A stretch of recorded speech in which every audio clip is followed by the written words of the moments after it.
Rest Stop with Brad Restituto. 7 years.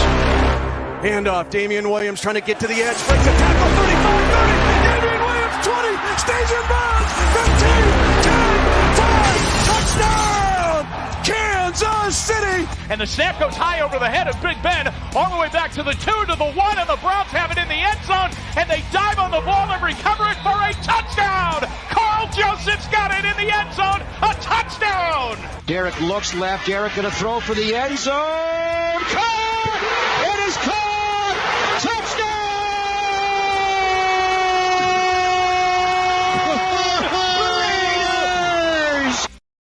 Welcome to the Rest Stop. It's May 18th, 2021. I'm Brad Restituto. This is the Rest Stop. Joining me as always, Spencer Ostrovsky. We broadcast every Tuesday and Thursday, 9 to 10 o'clock Pacific time. We are here in Las Vegas, Nevada. Got a good sports show for you tonight as the NBA playoffs technically underway with the play-in games starting off in the Eastern Conference tonight. Both of those games broadcast tonight on TNT. We'll recap those. We'll recap the Western Conference games that take place tomorrow and the rest of the seedings in the NBA playoffs as it's up and underway. The NHL playoffs are also underway here locally in Las Vegas. The Golden Knights in action tonight. Game 2 as they're trailing the Minnesota Wild in the series, 1-0, but the Golden Knights in the NHL tonight leading Minnesota in the Fortress here in Las Vegas at the T-Mobile Arena. It's 2-1, about to start the third period. So we'll keep track on the NHL playoffs. Some of the games already final. The WNBA season also underway. Diehard basketball fans like myself and Spence certainly are fans of the competition, of the games. Our local team, the Las Vegas Aces, get a win tonight against the defending champion Seattle Storm. The NFL season is kind of in a lull right now as we finished the NFL draft a few weeks ago, and we're coming into OTAs. The schedule release came out Thursday. We'll hit some of those as we did not have our show last Thursday, but this upcoming Thursday we'll hit some of the schedule release in the NFL and talk about the Raiders here locally and some other key matchups and some primetime games. But we'll get it started right away with the NBA playoffs, and the play-in game started tonight. The first game of 2 in the Eastern Conference. The 7th seed played the 8th seed for one of those teams to be officially the 7th seed. It was the Charlotte Hornets. I'm sorry. I'm mistaken there. It was 9-10 to start off tonight on TNT. The 9th seed Indiana Pacers faced the 10th seed Charlotte Hornets. The loser of tonight's game would be eliminated completely. The winner would go on to face the loser of the second game of the doubleheader, which was the 7-8 seed between the Boston Celtics and the Washington Wizards. Started off tonight, and the Indiana Pacers played a fantastic game, and they absolutely rolled the Charlotte Hornets, scoring 144 points, 117 was the final by the Pacers. Domantas Sabonis had a huge game for Indiana in the stat box, 21 rebounds, 14 points, 9 assists. I watched most of that game from start to finish. I was really impressed with TJ McConnell, 8 of 12 off the bench from the field. He had 17 points, 5 rebounds, 3 assists, 4 steals. The guy has got a huge basketball IQ and very, very good with his defensive instincts. In the first half, Doug McDermott was outstanding for the Pacers. He finished the game 4 of 6 from 3. I believe most of those were in the first half. He finished with 21 points for the Pacers. They really got production up and down the lineup as they got Malcolm Brogdon back in the lineup. Justin Holiday had 12 points for the Pacers, and they really played a nice game, and they blew out the Hornets. The Hornets were without Gordon Hayward. LaMelo Ball was not great offensively, and just too much firepower. And Indiana picked the right time to have one of their best games of the season, but they'll have to duplicate that performance as they will take on the loser of the second half of the doubleheader tonight, which was the 7-8 seed. The winner of that game, which was Boston, Washington, would move on as the 7th seed to take on the number 2 seed in the Eastern Conference, Brooklyn Nets. And the winner tonight of that game was the Boston Celtics. An outstanding second half from Jayson Tatum. He finished the game with 50 points for Boston. Russell Westbrook, 20 points, 14 rebounds, but just not very good offensively as he could not make a lot of shots. He was 6 of 18 from the field. He was efficient from the free throw line, 8 of 8. But combined, him and Brad Beal were 1 of 10 from 3.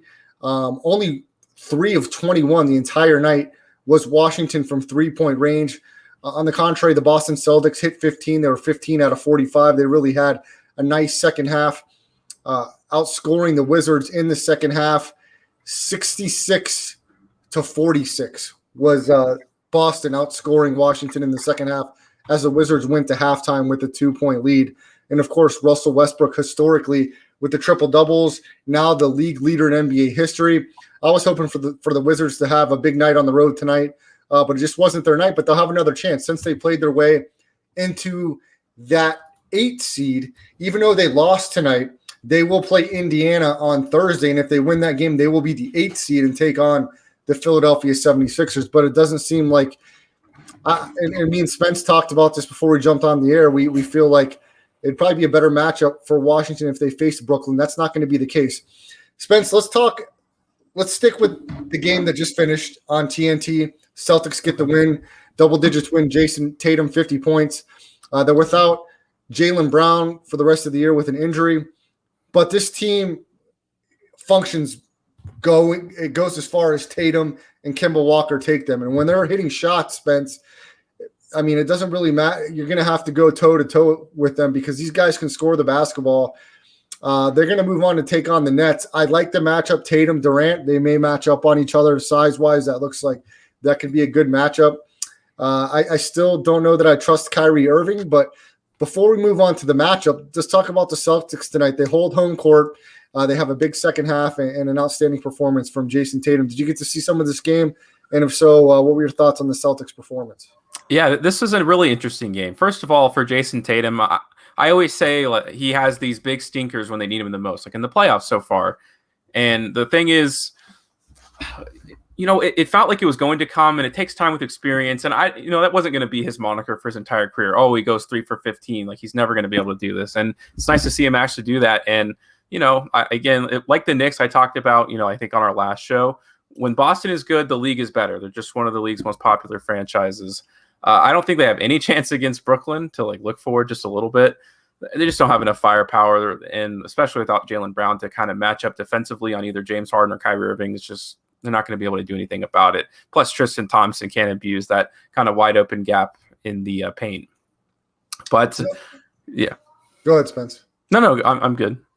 No, I was just going to say I agree with what you're saying there. I don't think they have enough firepower to stick with Brooklyn. Brooklyn not only has Harden, Durant, and Irving, but their bench is so deep. You have Luau Cabarrot, you've got Landry Shamet, Joe Harris, Blake Griffin. The list goes on. So, this team is loaded, and it's going to be tough for Boston to really match up with the Celtics in the playoffs. So we'll dive a little deeper into the matchups coming up playoff time. But Boston advances as a 7th seed, and tomorrow night the 2 games in the Western Conference will be the Lakers and the Wizards. That's the 7-8.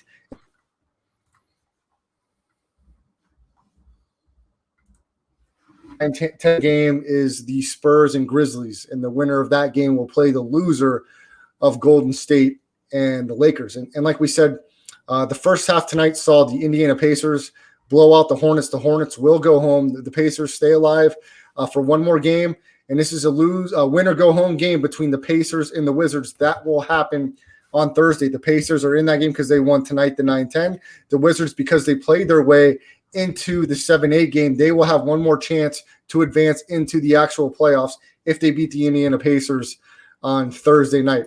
Spence, how do you think the Wizards match up against the Pacers? I don't have their regular season matchups in front of me at the moment. I can look that up real quick, but the Pacers are a little more healthy than they have been.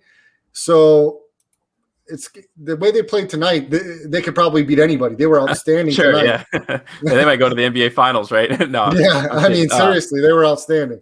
A lot of guys who I'd never heard of were going off for the Pacers, and I guess that's on me for, you know what I'm talking about. When you get to the lower bench players of the Pacers, it's pretty impressive if you can go that far down. But, I mean, what an interesting storyline before I go into the matchup of a team where the Post comes out that everybody hates the coach. TJ Warren opted into season-ending surgery just so he didn't have to play for the guy. And basically since that report, they've been really, really good. And some of that does come with health. I mean, Sabonis had a really big game tonight. I think he was 1 assist off from a triple-double.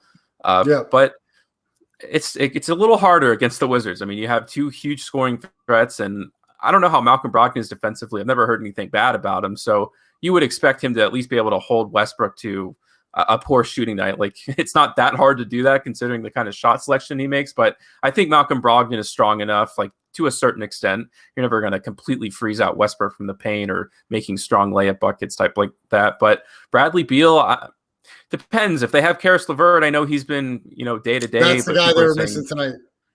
Yeah, so I don't know, like when he's coming back. It sounds like there's a chance. Some people say he's out for a full week. I'm not sure. But when you're listed as a game time decision, you would think that'd be pretty soon.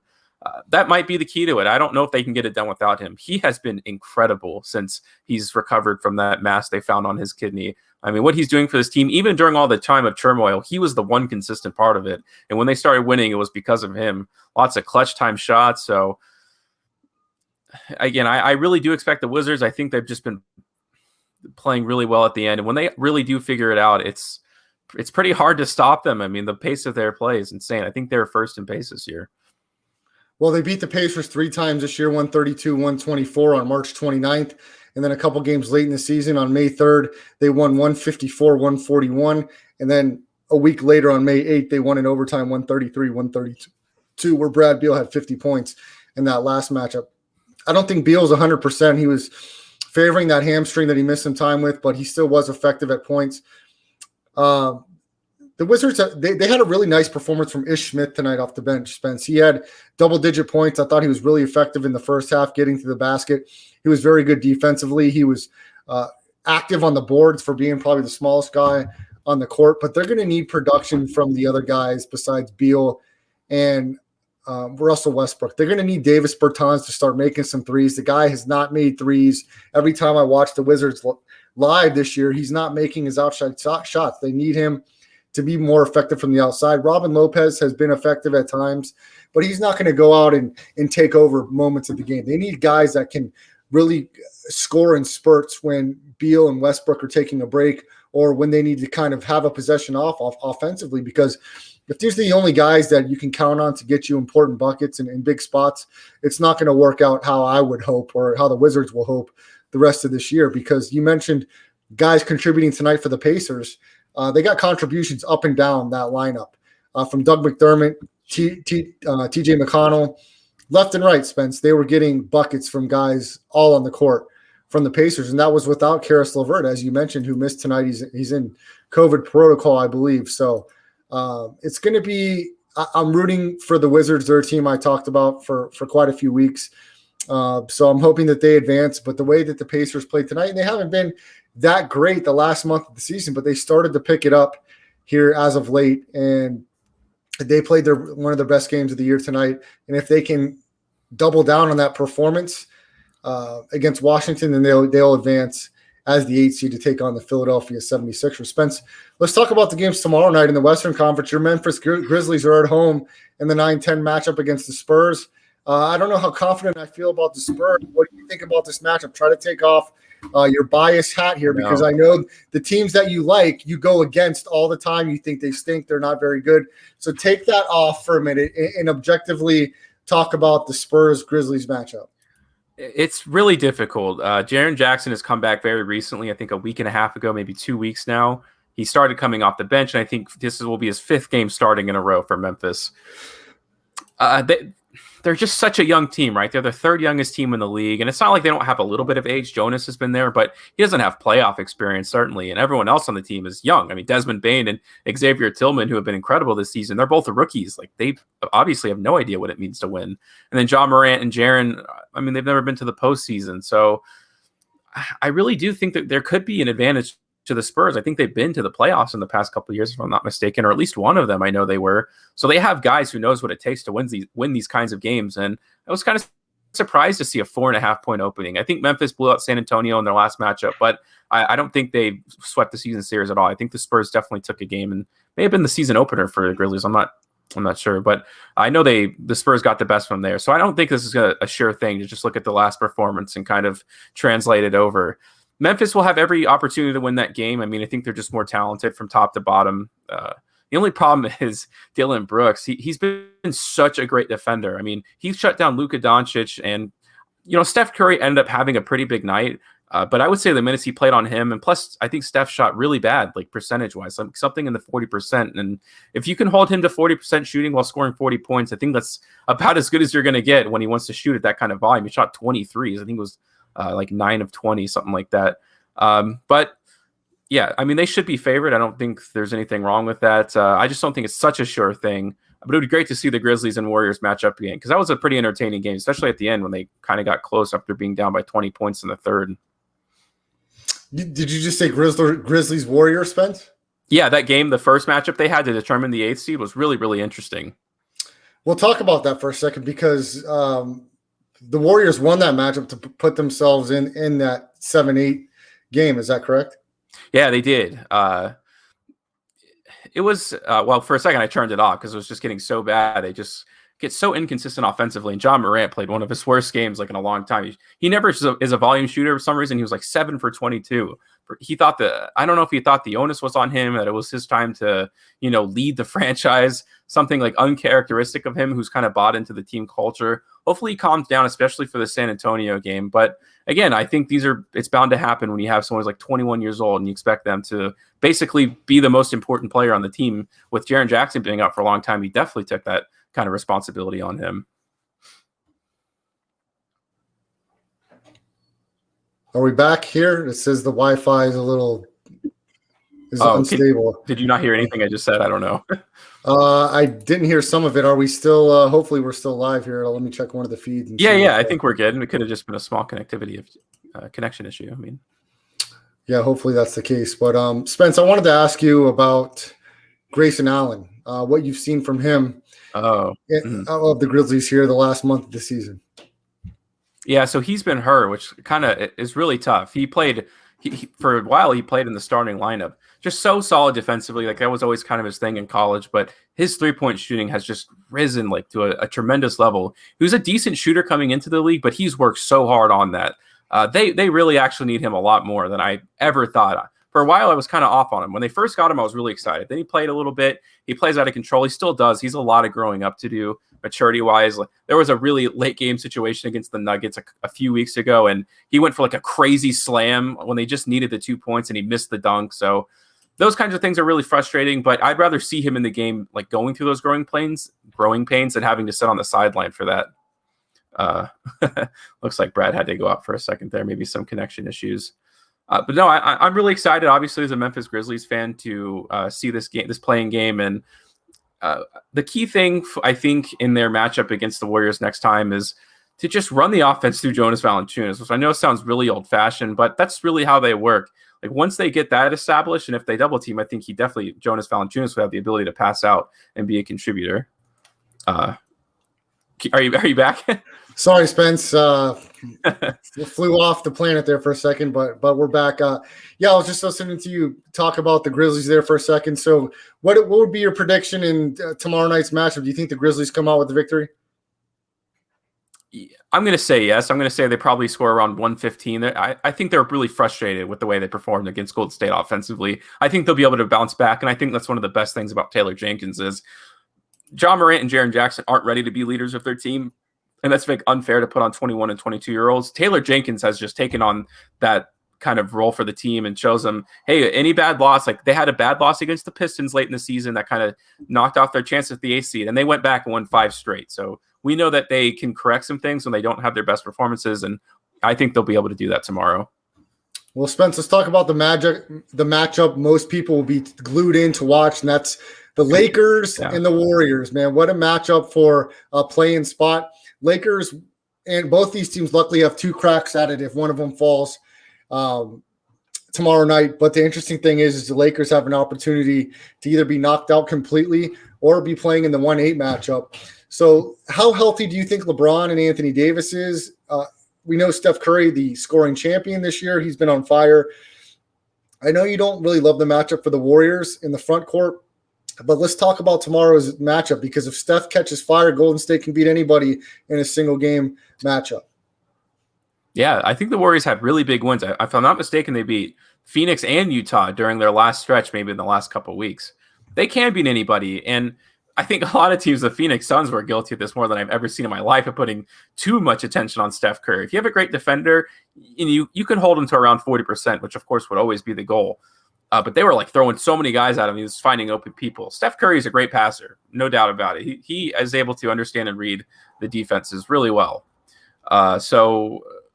The thing is, I guess it does depend on the health, but I mean, LeBron James and Anthony Davis just have nobody to match up against them. Like, they are also going to be having a field day tomorrow, and they have Dennis Schroeder back, who was in the health and safety protocols towards the end of the season.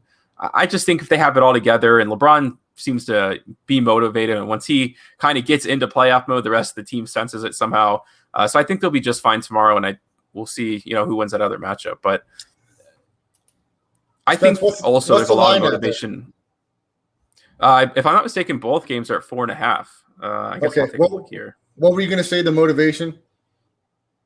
Yeah, I think the Lakers would love to play the Phoenix Suns rather than the Utah Jazz. Not that they couldn't beat either of them, and not that I think they would, but the path for me, in my opinion, is easier with the Suns. They have nobody with playoff experience. The Jazz were kind of upset the way they went out last year, and they've obviously have one of the best defensive players in the league. He's going to win 3 Defensive Player of the Year awards in a row. So I think they really want this one.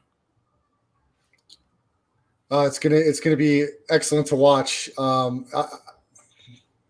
Unfortunately for me, I don't have ESPN anymore, so I'll have to find other ways to stream this game. But I'm going to hopefully be dialed in to watch it. It's going to really both games, Spence, because I like this young Grizzlies team. I'd like to see.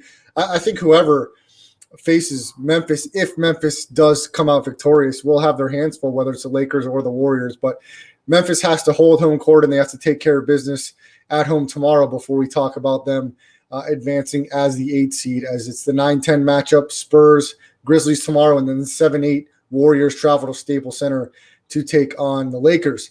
Spence, let's talk about some of the matchups that are already set in stone. We'll go through them, and then we'll start off at the top.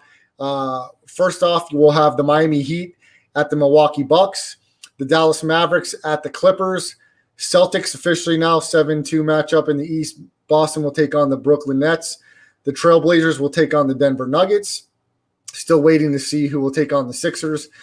And the New York Knicks. The New York Knicks found their way into the top 6, Spence, and they got the matchup I think that they wanted, taking on the Atlanta Hawks. The New York Knicks, fantastic by them to get there. I think they have a chance to win this series in advance. We'll talk about that.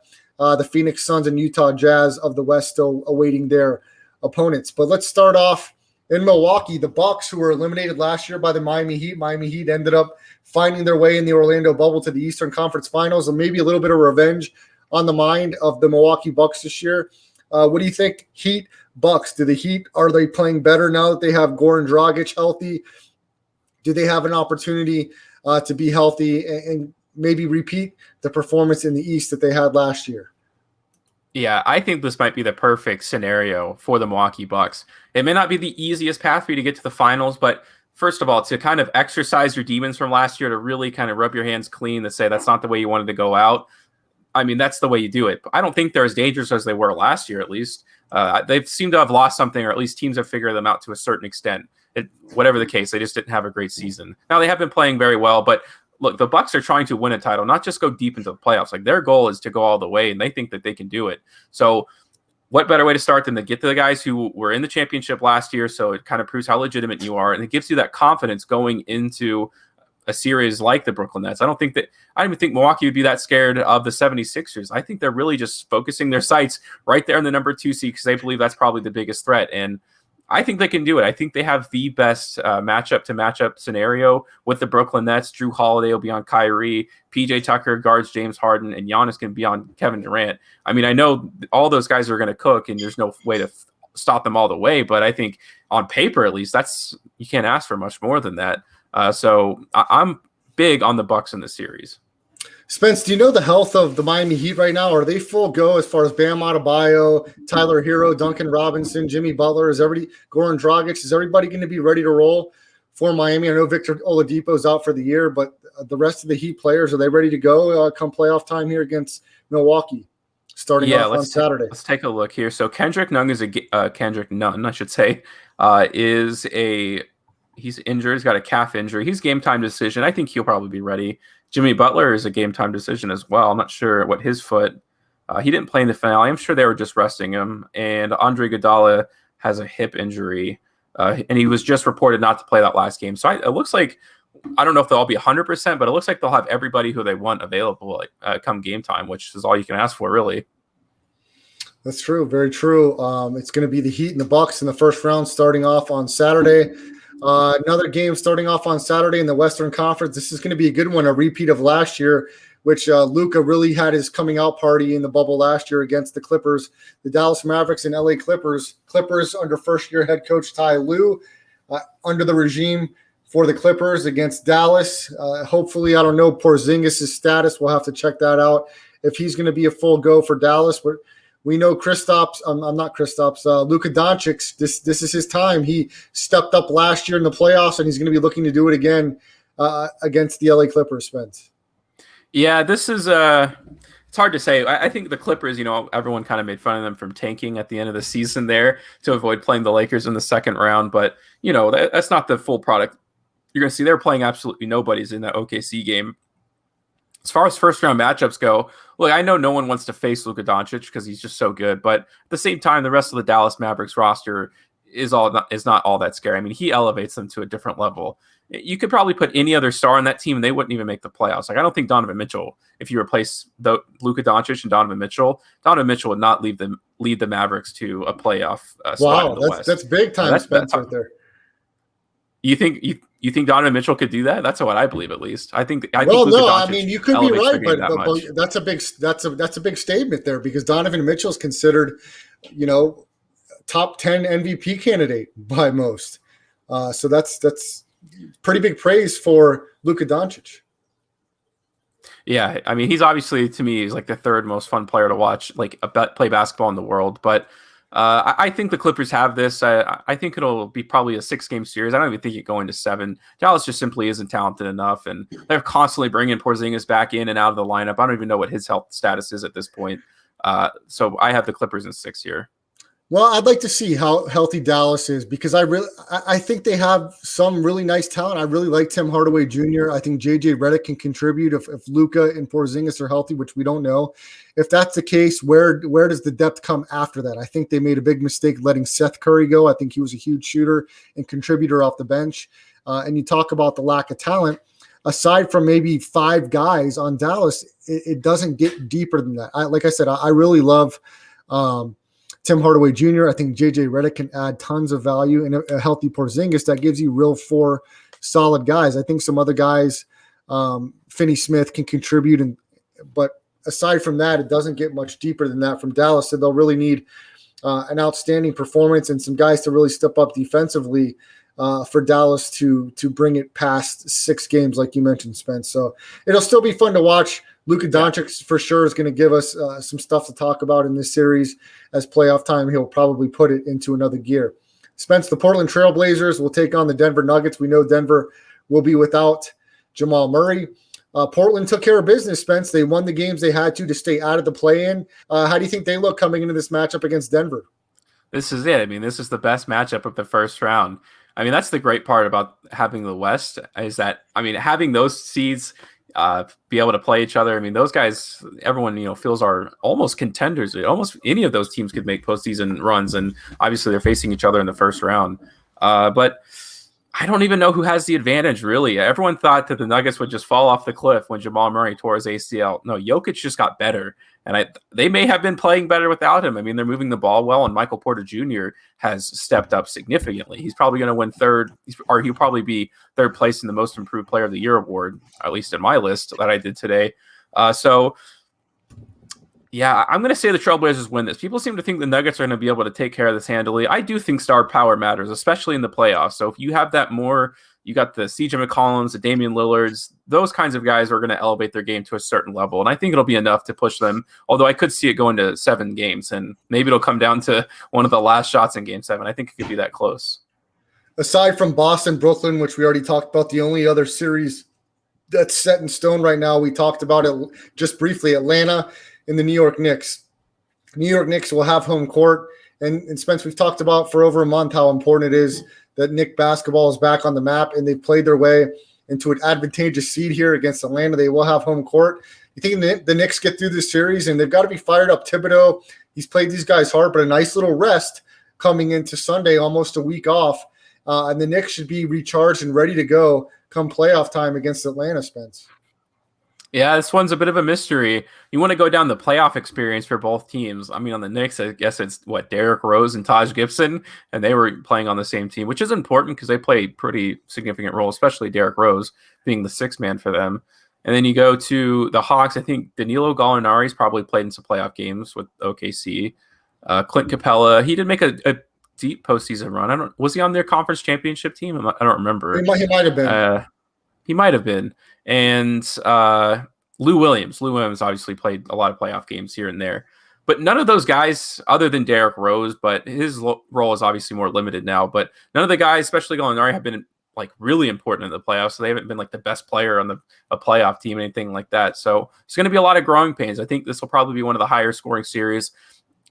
Well, I guess relatively speaking, maybe like for the Knicks game, because they allow the fewest field goals or field goal percentage, or one of the best defenses in the league. I could see this one going a little higher. They always play great matchups. I mean, they kind of just have mismatches everywhere where the guards are able to, Trae Young's able to do his thing, but then Julius Randle doesn't really have anyone to guard him defensively. So this will be a good one. This is another one that could go to 7 games. Although I think the Knicks could eventually dominate defensively and maybe end it at 6. We'll have to see. I mean, obviously anything can happen.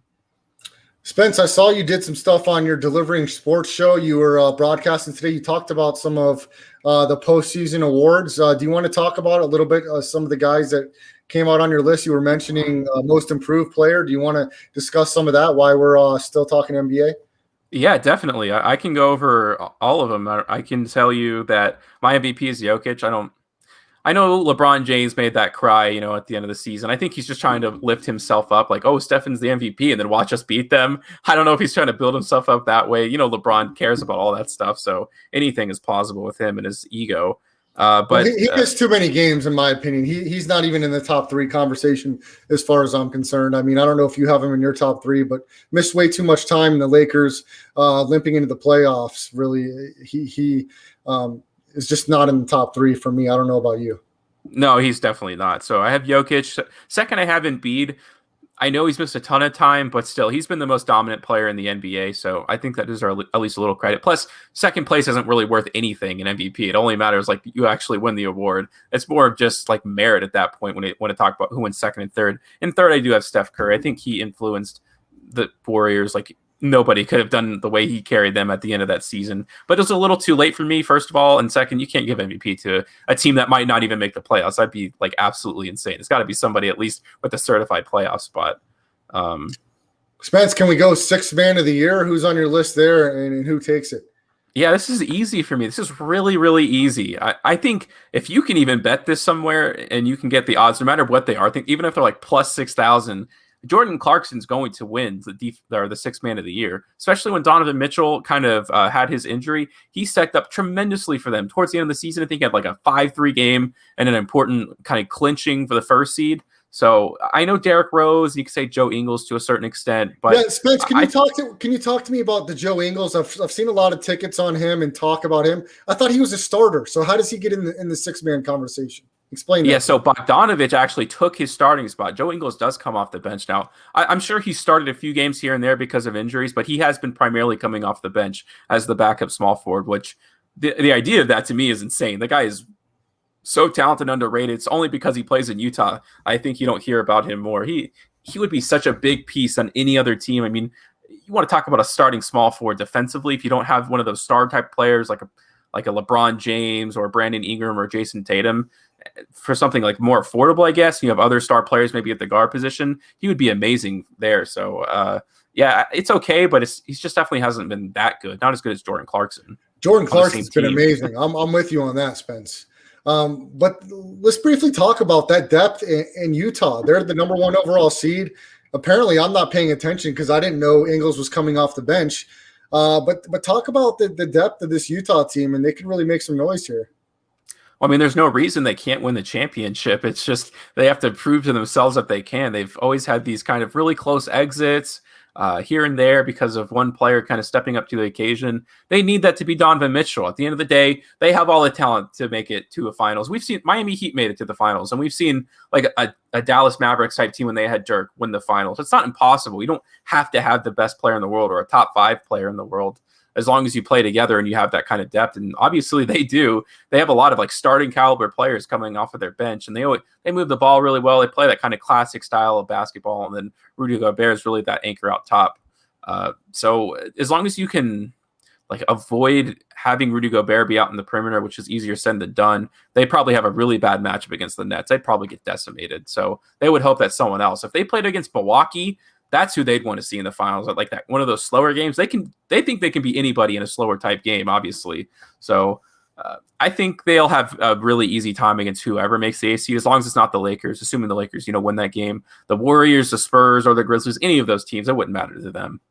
Spence, who gets your coach of the year this season? Yeah, I think it was voted on today. I don't know. I couldn't tell. I didn't know they did awards this early, but Monty Williams, I believe, was voted in coach of the year. I had Tom Thibodeau. This is the thing, right? Monty Williams, I mean, he deserves a lot of credit. He's number 2 on my list. So I'm not saying he didn't have a great season. And obviously, the jump in the playoffs. But at the same time, Chris Paul just kind of has that effect on your team where you're going to be significantly better if he's your starting point guard. And they had so much talent on their team. So he more or less took that continuity of that kind of momentum in the last playing game and brought it over to this season.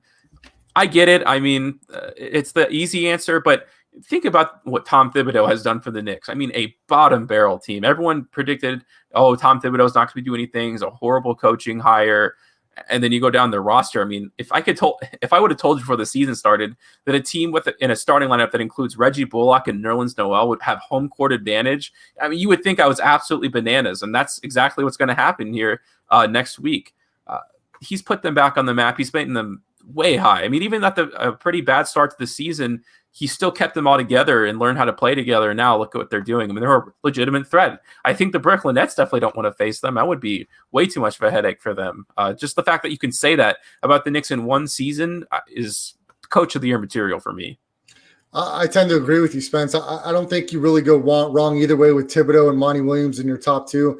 I did hear as well that Monty Williams won the award. It looks like maybe that came out officially, but Tom Thibodeau certainly is up there on the list. What he's done turning around this Knicks franchise in 1 year and having them hosting a playoff series is absolutely unbelievable. Spence, defensive player of the year. Where do you go there? Yeah, Rudy Gobert for me. I know number 2 would be Ben Simmons, but you have to award the Utah Jazz for being the first overall seed. If you're not going to give one of the players MVP from that team, it's got to be some other major award, because clearly it happens for a reason. And I know they play a good team game, but yeah, Rudy Gobert has just been so dominant. First defensive rating in the year. It's almost too easy. This guy is definitely going to go down as one of the best defensive centers of all time, in my opinion. Spence, you briefly talked about it, but let's get your maybe top 3, top 4 list on most improved player. Julius Randle is a runaway for this, but there are other players worth mentioning. It is kind of unfortunate you can't have well, I guess that's what first team all defense is for, so never mind. But Julius Randle's number 1 for me. I mean, the guy goes from like 29 or 31% from 3. He's up to like 41 or 42%, that kind of leap. And also just leading them and being there. I think he's missed like 1 or 2 games the entire season. He's the only, not the only reason they're the 4th seed, but he is definitely number 1. And there's not a close second. This guy is just a mismatch for everybody, and he's figured it out. I'm a big fan of his. It's really cool to see a player like that, right? Where everyone kind of says you're done, or your career is gonna fizzle out. You'll be a career journeyman type thing. But I mean, he deserves a massive contract, in my opinion. And maybe we'll get into it. My first team All NBA. He is in my first team All NBA. I talk about how So anybody who puts. First of all, I saw someone put Joel Embiid at one of the forward positions. You just can't. He's not a forward. That's ridiculous. So if you have to put a power forward there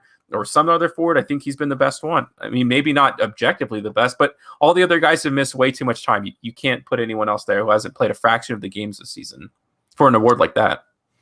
Yeah. Well, briefly, let's go each conference. Or do they do it by conference? I don't think they do, Spence. All NBA? No. It's just 3 teams All NBA from both conferences. Yeah. All right, well, give me a short list of who you got. So this might look pretty bad now, but I have Westbrook, Stephen Curry, Giannis Antetokounmpo, Julius Randle, and Jokic as my first team All NBA. Give me those guys one more time. Yeah, so I have Westbrook, Stephen Curry, Giannis, Julius Randle, and Jokic. That's my first team All-NBA. Okay. It's really tough, right? Like, if Westbrook misses out in the playoffs, you really can't put someone like that in your first team All-NBA. But I think if you make the playoffs, given the season that he's had, he deserves first team All-NBA honors. And if not, it's definitely second team. Well, do you got second team lined up too? Who do you got there? Yep, so second team All-NBA, I have Kyrie Irving, Damian Lillard, Paul George, Jimmy Butler, and Joel Embiid as my second team All-NBA. Well, Spence, I like that list. Tell the listeners out there where they can catch your show, Delivering Sports, and continue to tell them what else you're working on with your writing and everything else. You got a lot of stuff going on, a lot of cool stuff. Yeah, no kidding. It's pretty nuts. So I basically stream my show on Twitter, my @SpencerTheWiz. I'll stream there, and I have a YouTube channel. My YouTube channel is more of an archive, but if you want to check out like all of my old content, it's definitely on there. I uploaded a little bit before, and I do want to get back to that. I'm going to be making a tiny little not documentary series, but a little like almost 30 for 30 on how bad the Lions are. Brian wants to do that project. Brian Feldman, who I work for, and I'm going to be doing that. I'm going to be editing. It's going to be a really exciting project about how they're the worst team franchise ever. But everything else you can pretty much find on grabit.com, grabet.com. I post my show in there, some Blue Milk Boys stuff if we talk about, pop culture podcasts, and I also have my YouTube channel, Blue Milk Boys Gaming, where, my daily content goes. If you're interested in trading card games, or I'm doing TV shows now and movies, I'm expanding. So I think there's probably going to be something for everybody come soon. And Spence, I saw one of your articles with Orlando Sports Daily, so talk about that too. Yeah, I almost forgot about that, right? So much going on. So I did get a small writing gig with Fantastic, or I can't think of the name now. I work for them, right? But they own a bunch of fan websites, and I'm on the Orlando Magic one. I got hired by them. I post my articles, I retweet them from the Orlando Magic Daily Twitter account. I try to do like one a week, and I don't know if you're from Orlando or you like NBA content. I'm interested in what they did this season. I think it's fascinating. I think they made a lot of great moves. I already think they're doing a lot of wrong things, but you know me, every time I get clean to a team, there's always something wrong with it that drives me nuts. And I've already identified a few of those, so maybe I'll be able to write about them. You guys go check it out. Again, @SpencerTheWiz, where I'm trying to homogenize and show everybody my content for everything, not just like one side of myself anymore. There it is. It's the Rest Stop every Tuesday and Thursday, 9 to 10 o'clock Pacific time.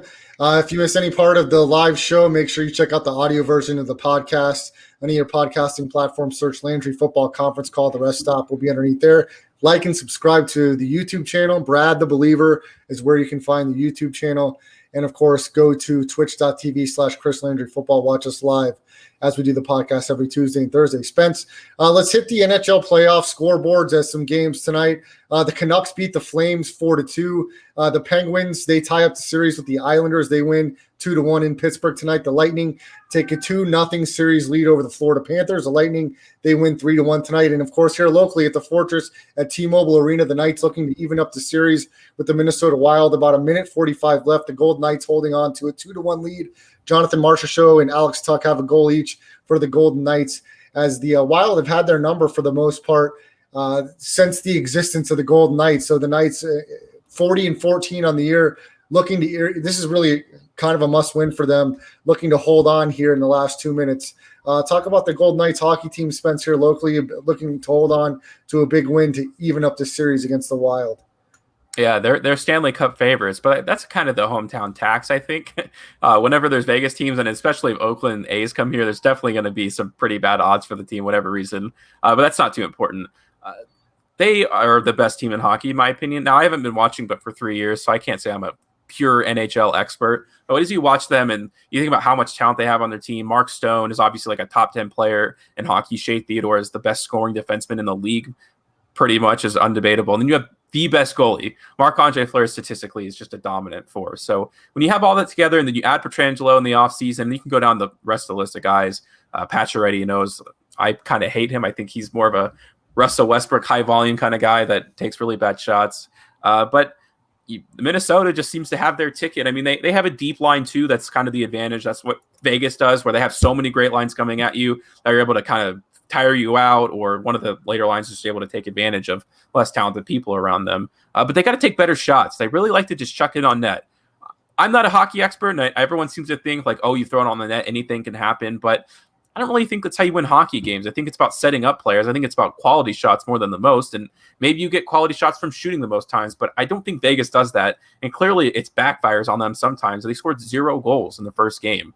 But it's playoff hockey for the most part. It really starts to ramp up defensively. I think they'll be fine. Looks like they're up 2-1 right now with like 2 minutes left in the game. So hopefully they can hold on to that, because you can't go 0-2 at home. I mean, that's just that's really tough for them. I think they could do it, but yeah, anything can happen in sports. But you don't want to play 2 away games and then be down 0-2. It's a really tough position to be in. But yeah, I think they'll be fine. I think they're going to go really deep in this postseason. I'm not sure anyone can stop them. I really think they have that special group of guys on their team. Spence, maybe you can update me with the Golden Knights here, because I know last year they acquired Robin Lehner, who was the starting goaltender in the playoffs last season for the Golden Knights. It looks like Fleury has got the first 2 starts here. Tell me how that goaltending tandem has matched up and why Fleury is getting the nod here in the first series. Has he been the starter for most of the season for the Knights, or how have they interchanged between Lehner and Marc-Andre Fleury? Yeah, so when they traded for him, there was a lot of animosity. I think his agent, Leonard's agent, came out and said something bad about the situation. But since then, they've actually become friends, and it looks like they genuinely enjoy the competition. They're both really good. They're both probably top 5 goalies right now in the NHL, not top 10, probably more realistically top 10. But I think Leonard understands this. First of all, he's getting paid, so who cares at the most part? I know you want to play, but it's not like, oh, they underpaid him and you just kind of are lackey. He knows as soon as Fleury retires, and I think if they win a Stanley Cup, Fleury's like, all right, I'm good. I would imagine. I mean, he's playing some of the best goalie I've ever seen in my life, which I guess is probably like 5 years, but he's been the best goalie like in the entire league. Like, no doubt. No one would say anything differently. He's been that good. So at some point you just have to simply say, okay, for whatever reason, this 36-year-old or 37-year-old man is just dominating the league. So we have to play him. And I think Leonard's like, yeah, that makes sense. If I was doing that, I'm sure you would have started me too. And again, once he retires, Robin Leonard knows he'll be the franchise goalie for like 8-10 years from now. I don't think he's really worried about it in the microcosm of like what's going on. He will play a little bit in the playoffs, but just not that much. So is it just that Fleury has played so great and he's taken over the starting position in the last couple months, or has this been like the entire year? Because I have not followed closely enough, Spence. Yeah, so they flip-flop in the beginning of the year. Like they would have 1-1, 1-1, or maybe 2-1, like, but it would pretty even out. Like they would play just about the same amount of games. And then the key of the season, like what really happened is Rob Leonard got hurt. And then, Fleury takes on the full starting role. And since he took on that role, he's just been on such a tear that it's impossible to bring him back. They did a little bit when Robin Leonard came back, but they only played him a few games. And since then, this is Fleury's team, to goaltend for however long they want him to. I think he'll probably start in the majority. And if they play any games, like maybe back-to-back for whatever reason, I don't know if you do that in playoff hockey, but, maybe they'll go 2-1, like to start the first away game. If they're up 2-0 in a series, I could see them putting Leonard at that point because he would be a great goaltender, too, to have in any playoff game. Yeah, and the Golden Knights are going to even up this series with under a minute left. Power play goal by Alex Tuch, his second goal of the evening, and the Golden Knights are up 3-1 with under a minute left. They will even up this series, Spence, at 1 game apiece in the NHL playoffs here in Las Vegas. Spence will transition out of the NHL, and we'll talk about some hot button topics that have been trending on Twitter here the last week, and some of that has been Kwame Brown, former first overall draft pick in the NBA. He played in the Big Three a few years ago. He was topic of conversation between former teammate Gilbert Arenas, Matt Barnes, and Steven Jackson in the All the Smoke podcast that Jackson and Barnes do. Spence, if you have a little bit of audio, maybe from Kwame Brown, or whatever you have here, Spence. I think it was his response to something on Instagram because everyone's so important these days. They have to go live and talk about something. Right. But here we go. Okay, you talking about that's how much you know about me. Stop mentioning grown-ass men you don't know shit about. Tell your white daddy that you're not going to talk about black men anymore. And let's see how long you niggas keep a job. I guarantee you niggas will not keep a job if you don't do what they tell you to do, which is disrespect black men. See, you niggas keep trying to flip it, because you niggas got everybody thinking you're pro-black and you're tough. But you're not neither. You're not neither. So we're going to prove that you niggas is pawns for some white people that hired you. Because I guarantee you the next podcast, you niggas will be talking bad. And not even just stats. Because you niggas don't do no stats. You don't do no analytics. You don't do none of that. All you do is give your motherfucking opinion in a very disrespectful way about black males. That's all you niggas do. So that's not a job to me. And that's not a job that I want. You niggas are pawns, and I'm a king. That's why I ain't talking about nobody. You boys have a good morning. Wow. Spence, have you followed this kind of trending on Twitter, this little beef that's gone on, or are you just catching eye to it here in the last few hours? I had no idea what was going on. I can't imagine if you ever catch me listening to a Matt Barnes podcast. I mean, you got to end me on the spot. That sounds like rock bottom to me. So no, I don't intently listen to their podcast and all this craziness. This to me is just the epitome of everyone thinking they're so important on social media. What are we doing here? I mean, who is listening to this too? Who consumes this kind of content? There's so much more meaning to life. I want people need to go outside and touch grass. Like, that's what I feel about this situation the most. I mean, Spence, this Kwame Brown was top 10 trending on Twitter here over the weekend. And I've got to tell you a secondhand Kwame Brown story here real quick. I believe this was around the last time we had Summer League up and going here in Vegas. Of course, we missed it last year. I think I might have been driving Lyft or something, and Kwame Brown's brother or cousin was in my ride. This was right after the Big Three first season. And we exchanged numbers, and I was working with Lotus Broadcasting at the time, and talked about getting Kwame on as a guest. We exchanged numbers. He messaged me, and I wasn't running a podcast myself at the time, so I threw it off a couple guys, and nobody really didn't show much interest, so I just never followed up. Little did I know that if I would have had my podcast going or followed up, how entertaining Kwame Brown has been across the Twitter and basketball landscape. Apparently, now that he's come out, he's put out a video, I believe 2 or 3 straight days, really firing back at Barnes, at Steven Jackson, Gilbert Arenas. Spence, you'll have to go back if you have some time and look at how this all started and the clapback from Kwame Brown. It is, I know it's mindless, but it's at least worth understanding where it all comes from. I know you just told us to end you if you are caught listening to a Matt Barnes podcast, but the Twitter world is entertained. Yeah, I've been talking about this with my friend Kevin recently. I think the world would be better if Twitter didn't exist. I just think there's nothing good that goes on over there. To just have everyone spill every single thought that they have out at all times of the day, I don't think is a good thing to have in a society. We need more Facebooks where you kind of make posts periodically. TikTok is fine. It's more, like performance art, whatever you want to call, like jokes and everything like that. Twitter is just so a cesspool of whatever you want to call it. But I get it. I mean, drama is interesting. It's, there's so much bad things that go on in the world. Sometimes you just want to hear about Kwame Brown complain about some podcasts. So everybody needs an out. There you go. That's Spencer the Wiz. Follow everything he does at Spencer the Wiz, and Blue Milk Boys Gaming is his Instagram and also his YouTube handle, or I'm not YouTube channel. So make sure you check that out. Spence, anything else you want to hit on before we wrap up tonight? Yeah, I think it's interesting. I talk about the Aces, I guess, if you care to listen to that. No, absolutely. Yeah, so I watched some of the game, not all of it. And, Caleb McBride left. They signed Chelsea Gray to kind of fill that role, and she's been fine. Jackie Brown had like 10 free throws today. But what really bothers me, and, they're 1-1 now. They split the series. They have this little mini series they have with the Seattle Storm. Liz Cambage is the most dominant player in the NBA to me. I think she's just unguardable.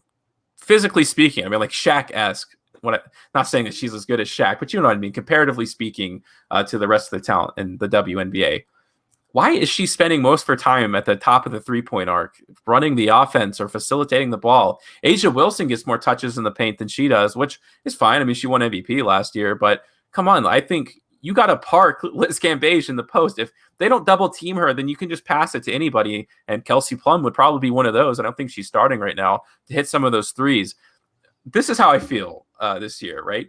You either win a championship like you should have the past 2 years, or you got to start firing people. I know Bill Laimbeer is a money grab where, you get people to come to games because, it's Bill Laimbeer from the Bad Boys.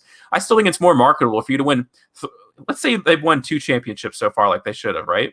Well, okay, you want to transition over here, okay, you can rectify that by at least winning 1. If he doesn't do this season, there's something seriously wrong when you have Liz Cambage and Asia Wilson on the same team and you're not winning basketball games at a high rate. At the very least, going to the final. It's not getting bounced in the first round. That's super embarrassing to me. It's very, very wrong. Yeah, Spence. I watched the first matchup where the Storm pulled away after the first quarter, taking care of the aces. And Cam Beige was dominant the first 5 minutes of the game. It looks like she's still trying to get into shape here. I thought she played overseas, so I don't know why she's not in the shape she needs to be in, but it was talked about in the broadcast, and she was pulled early in the game. So it looks like she's trying to get her conditioning up to par for this season here. But once she does, I agree. She is physically a force that's almost second to none in the WNBA. And with A'ja Wilson, the reigning MVP, Kelsey Plum healthy this year, Jackie Young, the Aces should be in position to make a run deep into the playoffs this year, as some big players are going to miss some time traveling for the Olympics for the 3v3. There's going to be a big break in the season. So the Aces will have a chance to get healthy during that break if they should stumble with some injuries this year. I know they lost Angel McCautry to an injury, a big important player on their roster. But with Cam Beige, if she stays healthy, with A'ja Wilson, Kelsey Plum, this team, Dearica Hamby, there's no reason they should not. They are one of the betting favorites to win the WNBA title, and there's no reason they shouldn't be able to follow through. Nice win for them tonight to even up the series against the Seattle Storm. Sue Bird, this could be her last year in the WNBA. She's had 10-plus great seasons, but she's nicked up, grabbing an ankle or a knee here and there. I just don't know that she's going to be able to hold up health-wise the rest of the year. So you're going to really have to rely on Breanna Stewart from Seattle, the reigning champions, to really come through if you're talking about a team that is a formidable foe against the Las Vegas Aces. The Washington Mystics are going to be without Deladon for a while. They have some of their other big players that are not in the lineup, so I'm not really worried about the Washington Mystics as a contender. We talked about Sabrina Ionescu, who played at Oregon, triple-double tonight. She lost her season in the WNBA early last year to injury, but she's healthy this year, and the Liberty are off to a 3-0 start. So she's certainly a game changer, number one overall pick, Spence.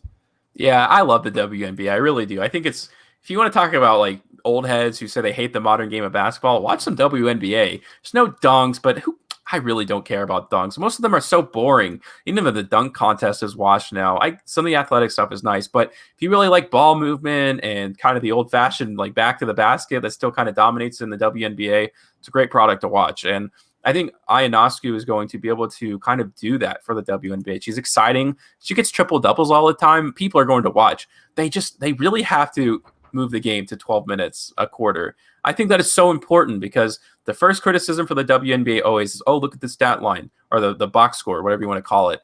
And no, if they play 12 minutes where they score, 110 points, no, but they'd probably be like at least 100. And that's just, I think, more entertaining. And if you can take that kind of feel away from people who hate women or just don't like the WNBA, I think that you kind of introduce a lot of new people to the game.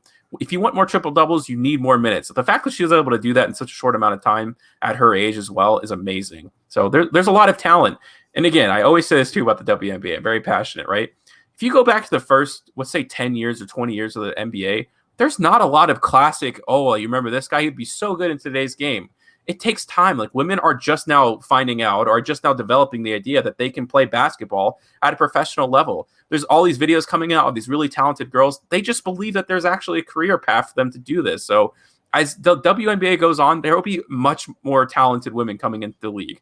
When there wasn't as much talent before, a lot of the new draft classes have mainstays, like all-star mainstays. You're going to see that so much more the more the years go on. I think it's going to be around for a really long time. So, or at least I hope it does. Spence, I'm with you, but I think unfortunately we're in the minority. I love watching the women's game on the professional level. I think there's a lot of talent. If you love the game of basketball, you love to watch it. It's just hasn't caught on. There's just not enough basketball junkies out there, in my opinion, that give the women enough respect. But they are getting support from their peers in the NBA, and we love them here locally. Hopefully, to continue to turn out. I would love to check out a game with you, Spence, once we get everything going back in the right direction as a whole in the state of Nevada. But this team is certainly exciting to watch. We know they still don't shoot a lot of threes at volume, but you mentioned Cam Beige. She's dominant down there, and they have her back this year. So if you missed any part of the show, make sure you check out the YouTube channel, Brad the Believer, and any of the podcast versions, Landry Football Conference Call. We'll be back with you on Thursday. Have a great night, everyone.